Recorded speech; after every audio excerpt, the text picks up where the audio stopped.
Pemirsa, di seputar Bali edisi malam ini kami tayangkan wawancara eksklusif bersama Kepala Badan Narkotika Nasional Provinsi Bali, Brigjen Polisi Putu Gede Swastawa. Dalam wawancara eksklusif dan saat ini saya sudah berada di kantor Badan Narkotika Nasional Provinsi Bali dan sudah bersama dengan Bapak Kepala BNN yaitu Bapak Brigjen Polisi Dr. Andus Iputu Gede Swastawa Sarjana Hukum. Kami ingin flashback sedikit ke 2016. Kondisi narkotika di Bali seperti apa sih, Pak? Kita dapat sebenarnya membandingkan dari hasil penelitian ya, hasil penelitian UI dengan Pusdedatin. Penelitian yang 2015 itu menunjukkan bahwa di Bali ini untuk kasusnya penyalahguna itu 66.554. Dari penduduk Bali 3.400.900. Kemudian di tahun 2016 itu dari penduduk Bali 3.049.900. Tetapi itu umur yang diteliti itu umur 12 tahun sampai umur 59 tahun. Dianggap orang-orang di batasan umur ini adalah sebagai pengguna yang tertinggi. Itu jumlahnya 61.353. Artinya menurun kan dari 2015 sampai 2016. Nah, untuk di 2017 memang tidak ada yang bercerita tentang penelitian itu karena 2016 itu diteliti terakhir pada bulan November oleh UI dengan Pusdedatim. Timnya sudah ketemu dengan saya. Tapi harapan saya semakin berkurang ya harapan kita seperti itu sebagai penyalahguna. Tentunya untuk di pengungkapan kasus harus meningkat sebenarnya. Kenapa tidak akan menutup kemungkinan berbagai cara orang-orang itu, pengedar-pengedar itu untuk melakukan segala cara, yaitu merubah modus operandi bagaimana peredaran di Bali ini semakin meningkat karena supply dengan demand. Di sini adalah daerah pariwisata, banyak komunitas ada di sini, perusahaan-perusahaan swasta perhotelan berkembang di Bali, pelancong banyak dalam dan luar negeri. Artinya pangsa pasar yang cukup bagus. Nah, kita melihat dari data yang realistis untuk data rehab itu 974 ya jumlahnya yang rehabilitasi. Untuk voluntary-nya itu 172. Jadi voluntary itu 172 itu adalah orang-orang yang melapor diri, kesadaran sendiri dia berobat. Sedangkan untuk yang 802 itu adalah orang-orang yang ditangkap. Artinya untuk yang ditangkap yang masuk penjara di 2016 itu 802 itu sudah masuk sekarang prosesnya. Boleh dikatakan kalau seandainya angkanya 40.000 saja di penyalahguna di tahun ini, yang jelas 1.000 bisa jadi pengedar gitu. Bisa saja seperti itu. Tetapi kalau angkanya di angka 802 itu berarti kan masih rendah ya pengungkapannya. Itu harapan kita 2017 semakin tinggi pengungkapan khususnya para pengedar-pengedar ini gitu. Karena beda dia penyalahguna awal, penyalahguna sebagai pengedar dan pengedar murni itu. Jadi beda-beda pasalnya itu. Ada tingkatannya, Pak ya? Ada tingkatannya. Kemudian masalah kasus juga demikian. Di tahun 2016 itu kasusnya 55, tersangkanya 59. Tapi sekarang sudah dalam proses. Di bulan Januari sendiri, sekarang tahanannya BNN itu ada 8 orang. Baru 3 minggu ini berjalan sudah ada 8 orang. Itu sudah ada peningkatan. Di tahun yang lalu di bulan Januari belum ada tangkapan. Tapi sekarang sudah ada 8 tangkapan. Itu fenomena bahwa bagaimana kinerja BNN itu harus terus meningkat. Nah, bagaimana halnya dengan penyalahguna? Itu menjadi persoalan kita sekarang. Kita mengharapkan penelitian itu ada. Kemudian penelitian itu kan juga ada mapping wilayah ya. Jadi daerah-daerah mana yang dianggap rawan, daerah-daerah mana yang dianggap tidak rawan. Sehingga penggarapannya itu lebih mudah dari BNN di tingkat pencegahannya, di preemptif namanya sama preventif. Karena berdasarkan data itu kita bisa melihat ternyata perkembangan pergeseran daerah yang rawan itu dulunya umpamanya di Denpasar, sekarang bisa aja berubah menjadi di Kuta dia atau di Bukit Pecatu umpamanya. Bisa saja bergeser dia ke Singaraja lebih tinggi. Bisa saja dia bergeser ke Gianyar. Itu kan daerah potensi pariwisata. Karena dari data ada 161 orang yang direhabilitasi itu baik tersangka ataupun kesadaran sendiri melapor pelaku-pelaku pariwisata. Itu kenyataannya di data 2016. Ini menjadi perhatian. Nah, sehingga dengan adanya demikian kita bisa memapping lebih tajam lagi bagaimana arah kegiatan yang harus dilakukan. Perkembangan yang berikutnya juga yang dapat saya gambarkan di 2016 adalah peran desa Pakraman. Di 2016 gencar sekali, memang saya mengusulkan anggaran di 2016 untuk desa Pakraman penyuluhannya. Di ACC disetujui oleh pusat karena beliau mengetahui art and culture itu di Bali lebih kuat. Jadi peran desa Pakraman lebih tinggi karena di sana banyak komunitas beragam profesi, golongan pangkat apapun ada di desa Pakraman ya, karena dia hadir di situ. Itu di ACC sehingga kegiatan itu yang kita tingkatkan. Sehingga pelaksanaan semua yang dilakukan di desa Pakraman itu baik itu advokasi ada 141, ada juga yang permintaan di desa Pakraman 329, kemudian ada penggelaran seni 9 kali, kemudian ada media elektronik 32 kali. Dari anggaran yang ada, termasuk yang diundang oleh masyarakat karena kesadaran sendiri itu 94% terserap anggarannya. Artinya baik. Kalau 100% sempurna, tidak mungkin, pasti ada aja sisa. Jadi 94% itu sudah berjalan dengan bagus. Itu peran desa Pakraman sehingga sekarang desa Pakraman apa sih yang harus dilakukan?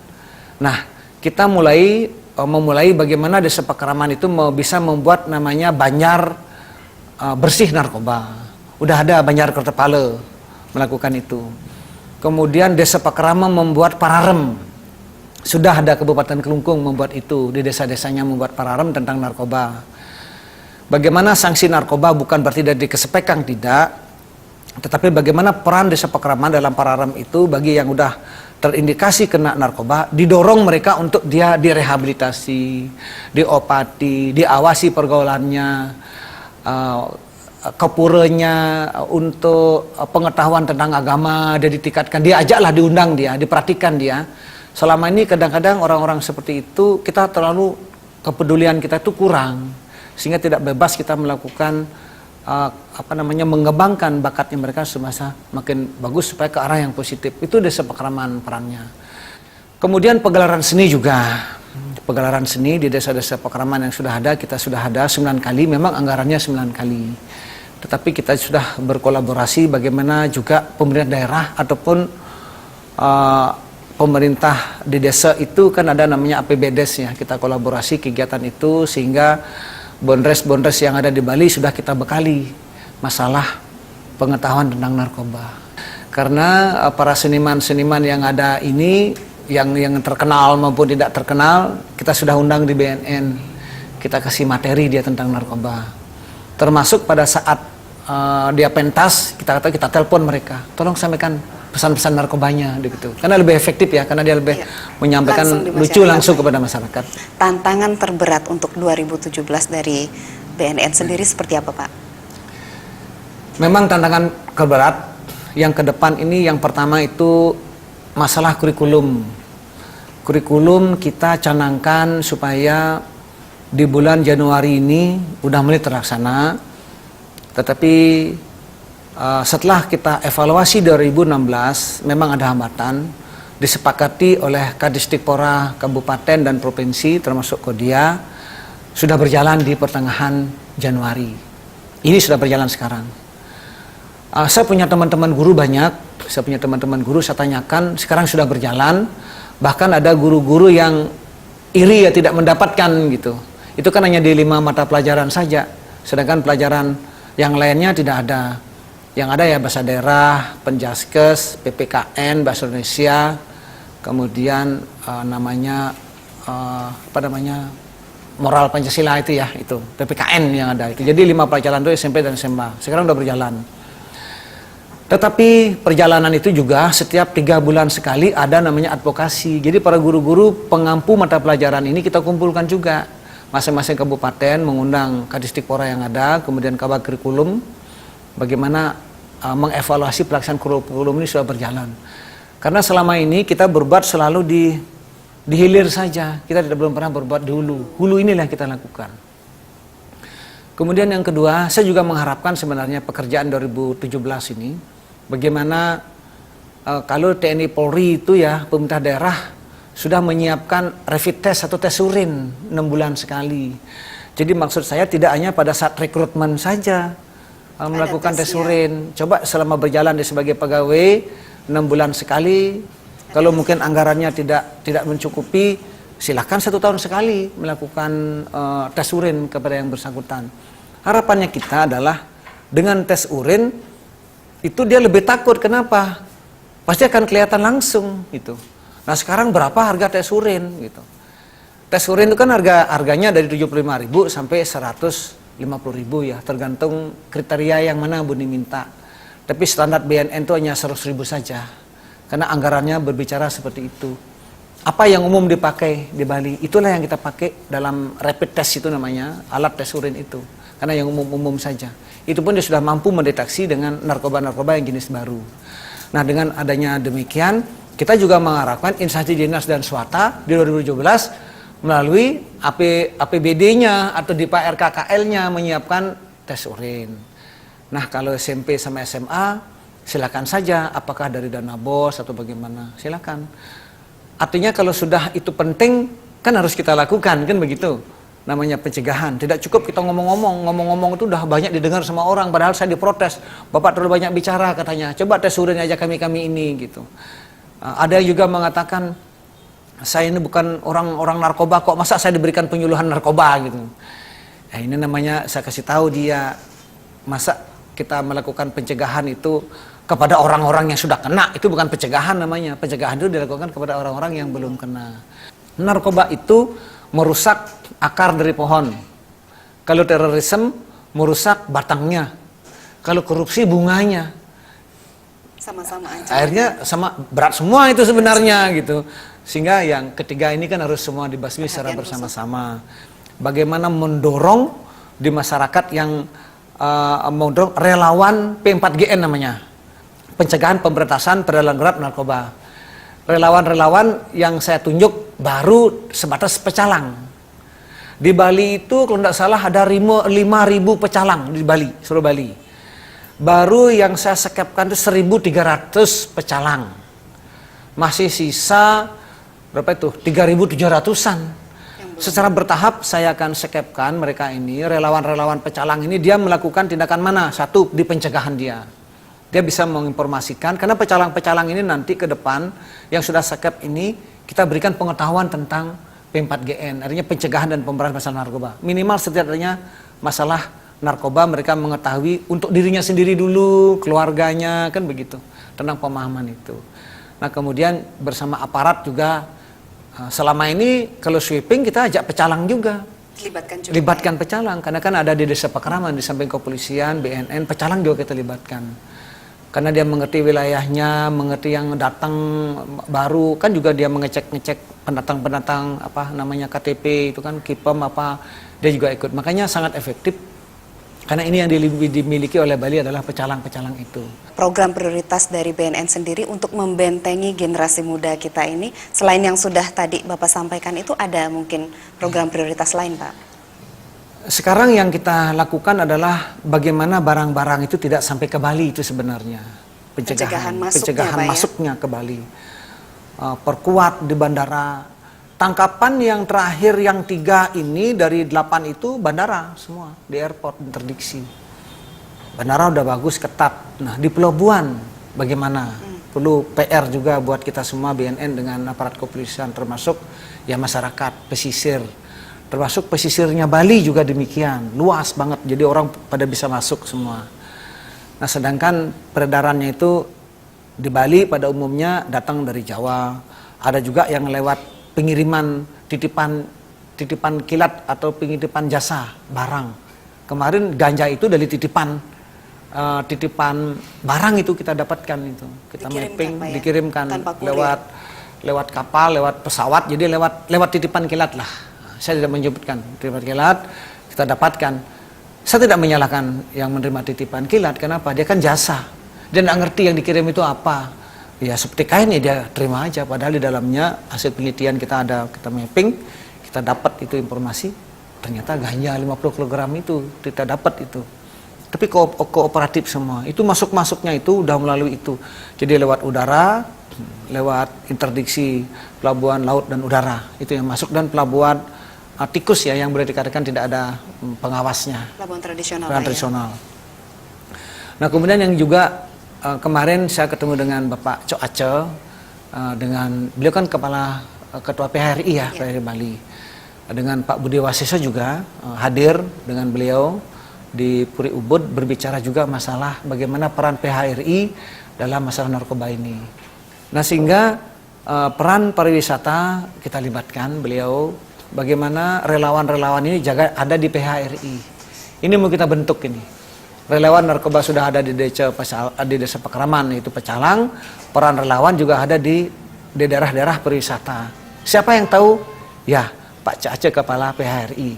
Nah, ini yang kita ajak kerjasama, bagaimana di tiap hotel tempat hiburan malam itu ada relawan-relawan P4GN, pencegahan, pemberantasan, penanggulangan peredaran gelap narkoba itu ada di setiap lini kehidupan, khususnya di daerah pariwisata. Daerah pariwisata itu kan boleh dikatakan sudah kadung di situ, kita menemukan di situ, kekuatan harus dibangun. Kalau enggak, loh kok enak juga ya orang seperti itu gitu, orang gedek, gue banyak lihat orang joget-joget, nggak ada musik hidup, nggak hidup musiknya itu dia diam kaku dia yang pakai inek ini. Tapi kalau hidup musiknya, hidup juga orangnya gitu loh. Karena inek itu saraf pusatnya diganggu. Kalau musiknya gitu ya seperti itu. Bagaimana upaya pencegahan itu bisa dilakukan tanpa mengurangi orang untuk nginap, berekreasi, menghibur diri di tempat hiburan malam, di hotel atau hiburan malam itu. Baik, nah ini tadi Bapak menyampaikan tentang sinergi dengan berbagai pihak. Salah satunya yang sudah adalah PHRI. Nah, ada pihak lain Pak yang tersentuh oleh upaya Bapak dalam rangka memberantas sekaligus mencegah narkoba di Bali yang sudah sangat mengkhawatirkan ini Pak? Khususnya di bidang pencegahan ya, dulu yayasan itu yang bekerja sama dengan kita ada 8, sekarang sudah ada 30 yayasan yang sudah tersebar di seluruh Bali. Seluruh Bali sudah giat sekali. Kegiatannya itu sebenarnya yayasan itu tidak ansih di narkoba, sekarang dia terlibat di narkoba, 8 yayasan itu. Kemudian juga ada RSUD yang dulunya hanya negeri mau rehabilitasi, sekarang udah ada swasta. Klinik sudah ada juga organisasi kemasyarakatan itu datang ke BNN membuat MOU untuk bekerja sama bagaimana ke depan dia dilibatkan turut serta dalam kemasyarakatan. Artinya dengan adanya peran media nih yang begitu luas, yang begitu besar, banyak orang peduli.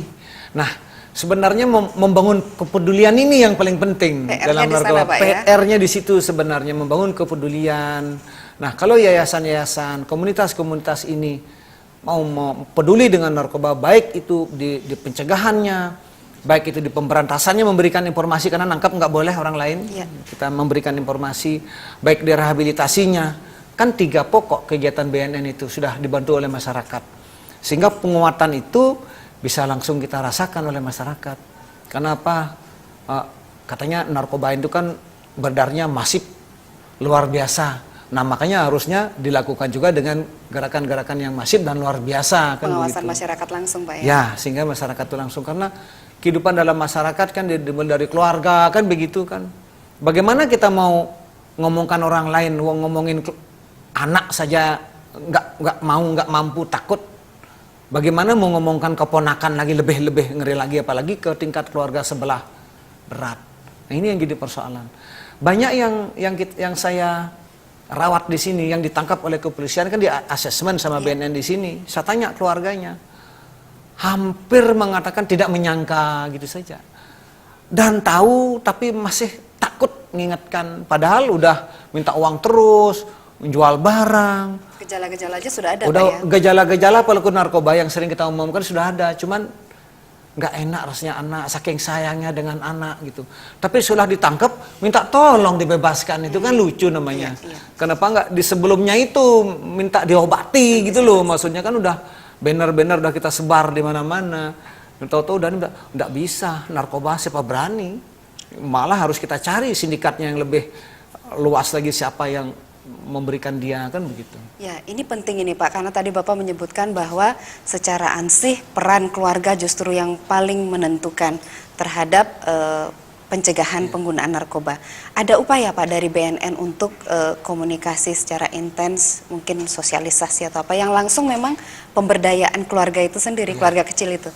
Ada Pak? Ada. Itu ada materi ya, materi di Undang-Undang Nomor 35 2009 itu sudah ada sebenarnya di pasal 104, 106, 108, 109 itu. Itu adalah peran serta masyarakat. Dia tidak melihat apakah itu keluarga, komunitas, pokoknya ya masyarakat. Apakah itu profesinya apa? Enggak, masyarakat. Orang yang hidup dalam desa kan namanya masyarakat. Ya. Nah, yang lebih saya pentingkan pada saat melakukan penyuluhan sosialisasi itu adalah dari rumah tangga kita sendiri sebenarnya. Data yang saya dapatkan juga, ini saya berdasarkan data-data asesmen saja. Seperti anak-anak yang ditangkap di kerobokan yang 10 orang itu, anak-anak remaja itu yang di bawah umur itu, 13-17 tahun itu. Malah justru keluarganya nyaman kalau dia nggak ada di rumah. Kan bahaya nih seperti ini. Berarti ada permasalahan. Iya, ada lain gitu, Pak, permasalahan di rumah itu, ada broken home atau bagaimana. Kenapa? Si anak ini mungkin menuntut terlalu banyak kepada orang tuanya, menuntut uang ini membantu juga nggak mau. Mendingan kasih uang 200.000, kamu pergi dari rumah. Ibunya nyaman bekerja, bapaknya nyaman bekerja. Ada kasus seperti itu Pak? Ya ini yang 10 orang ini. Jadi orang tuanya itu sebenarnya mapan hidupnya. Jadi ada sono nyaman dari orang tua terhadap anak. Itu kan yang berbahaya. Setelah ketuman seperti ini, bapak ibunya, ya sudahlah Pak, memang nasibnya seperti itu, ya saya obati aja sekarang. Nah, bahaya kalau begini. Kan bahaya kan. Kita kan tidak mau mengharapkan seperti itu. Ini contoh juga, hasil asesmen, orang-orang yang di asesmen sekarang itu bukan karena kendaknya sendiri. Mempergunakan narkoba. Bukan. Di asesmen itu kan dia menggunakan narkoba, Iya. kan melapor diri. Betul. Data semua yang ada yang melapor diri itu, yang jumlahnya 182 tadi itu, semua orang-orang karena diajak oleh pacarnya, diajak oleh bapak ibunya, diajak oleh teman-teman sejawatnya. Jadi ada peran orang terdekat. Ya, itu maksudnya. Kenyataannya bahwa melapor diri itu bukan keinginan diri sendiri sebenarnya. Harus ada orang lain yang mendorong. Nah, makanya sekarang kan harus peduli. Karena mengajak orang untuk melapor diri itu tidak akan mungkin dari dirinya sendiri. Wong ngurus dirinya sendiri aja udah susah, nggak bisa. Dia maunya paling-paling narkoba aja, maunya entah apa sabu-sabu, entah itu apa namanya ganja, entah atau yang lainnya, heroin, morfin, sesuai dengan apa yang dia pakai kan. Kalau itu dikasih seneng dia, tapi diajak rehab mungkin enggak. Nah, bagaimana kemampuan kita merayu dia gitu untuk bisa. Tapi kenyataannya data yang ada semua itu adalah dorongan orang lain untuk bekerja, untuk berobat atau dalam arti direhabilitasi di BNN. Baik, ini berbicara tentang rehabilitasi, ada wacana di Bali akan dibangun pusat rehabilitasi. Bisa diceritakan sedikit Pak? Sudah ada rencana, Bapak Gubernur sendiri akan menyerahkan atau meminjam pakai lahan, kalau tidak salah itu jumlahnya bekas rumah sakit yang ada di Bangli, RSUD Bangli, di sebelah rumah sakit Jiwa Bangli, dengan lahan untuk vokasionalnya 1,5 hektar ya, itu mau diserahkan, masih dalam proses yang mudah-mudahan segera. Di samping itu juga saya selaku KBNNP Bali juga menginginkan segera dibentuk juga yang sudah memenuhi syarat untuk BNN kabupaten. Hanya 2 sudah di Bali ini, Kelungkung dengan Buleleng. Sudah terbangun Pak ya? Belum. Artinya setelah kita mengirimkan ke Jakarta, memenuhi syarat untuk dibangun. Tinggal kalau anggaran negara itu banyak ya syukur-syukur dapat 1 saya sudah senang. Kalau dapat 2 bagus sekali, karena itu yang kita usulkan demikian. Sehingga untuk wilayah-wilayah yang tidak ada BNN-nya itu selama ini dikapor oleh BNNP. Nah, di sini kan baru 3 ada BNNK, yaitu Badung, Kodia dengan Kabupaten Gianyar yang ada. Jadi yang lainnya belum ada. Praktis memang ada peran serta dari Wakil Bupati selaku Ketua Badan Narkotika Kabupaten dia. Tetapi kan tidak sepenuhnya untuk bisa bekerja di narkoba. Beliau kan banyak pekerjaan urusan kepemerintahan daerah gitu. Makanya kita harapkan ke depan terbentuk semuanya BNN kabupaten yang ada di Bali ini. Harapan Bapak sendiri untuk Bali seperti apa, Pak? Ya, harapan saya tidak lain sebenarnya secara bersinergi, berkolaborasi kita semua, tidak hanya ansih penanganan narkoba ini oleh BNN, memang ekspertnya BNN, tetapi kalau kita serahkan kepada BNN, tidak akan mampu mengatasi sejengkal gerak kehidupan manusia yang ada di Bali, mengamankan sejengkal kegiatan orang, mengamankan setiap jengkal tanah yang ada di Bali ini, tidak akan mungkin.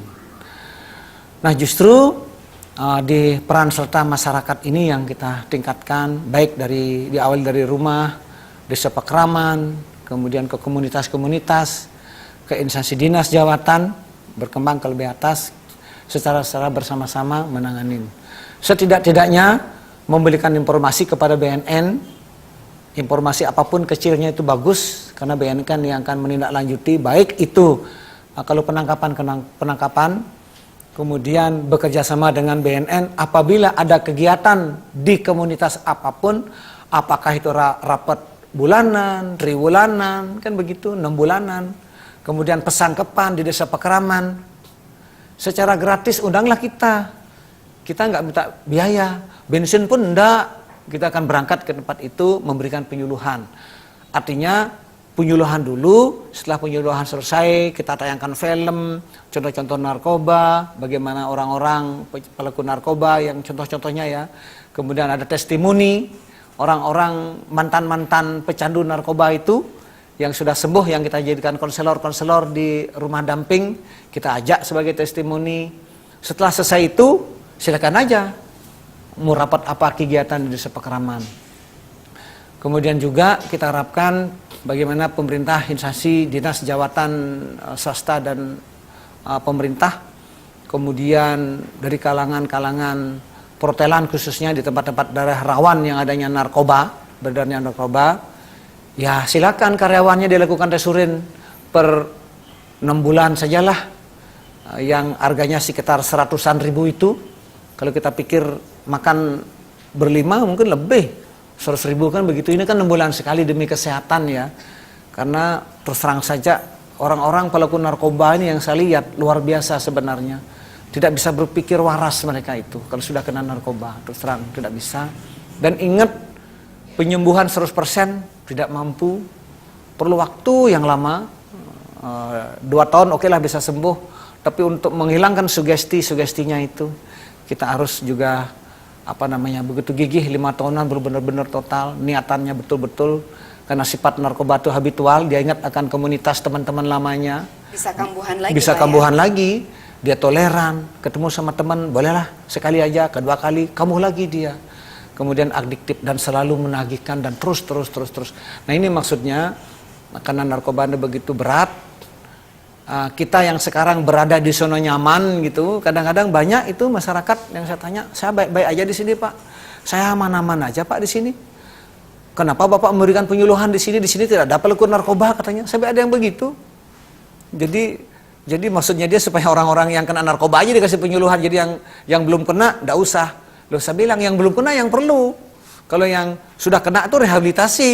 Ditangkap, penjara, rehabilitasi. Kalau dia pengedar, sekaligus penyalahguna, kedua-duanya dia kena, kan begitu.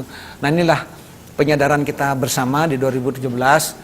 Saya pikir ke depan harus kita secara luar biasa ya, untuk melakukan pencegahan, penanggulangan, pemberantasan di bidang narkoba ini. Terima kasih banyak atas waktunya. Baik, pemirsa, demikian tadi wawancara eksklusif bersama Kepala BNNP Bali. Saya Juru Jemiwi undur diri, salam Indonesia.